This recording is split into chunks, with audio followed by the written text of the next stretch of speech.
أعوذ بالله من الشيطان الرجيم.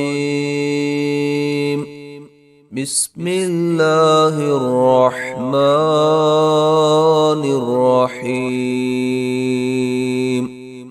ولقد بوأنا بني إسرائيل مبوأ صدق ورزقناهم من الطيبات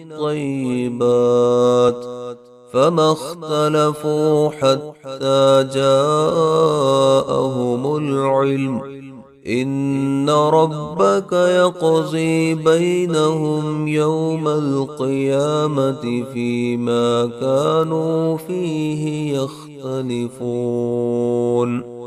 فإن كنت في شك مما أنزلنا إليك فاسأل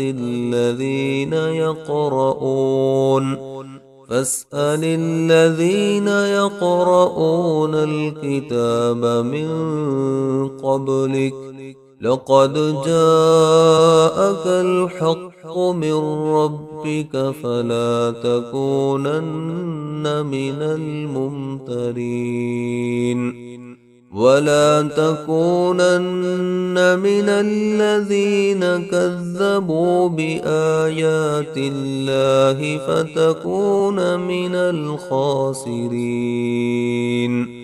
إن الذين حقت عليهم كلمة ربك لا يؤمنون ولو جاءتهم كل آية حتى يروا العذاب الأليم.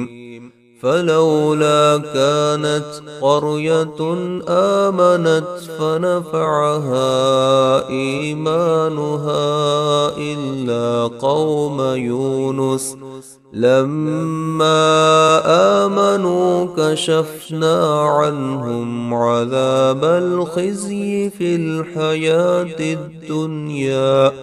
الحياة الدنيا ومتعناهم إلى حين. ولو شاء ربك لآمن من في الأرض كلهم جميعا أفأنت تكره الناس حتى يكونوا مؤمنين. وما كان لنفس أن تؤمن إلا بإذن الله ويجعل الرجس على الذين لا يعقلون.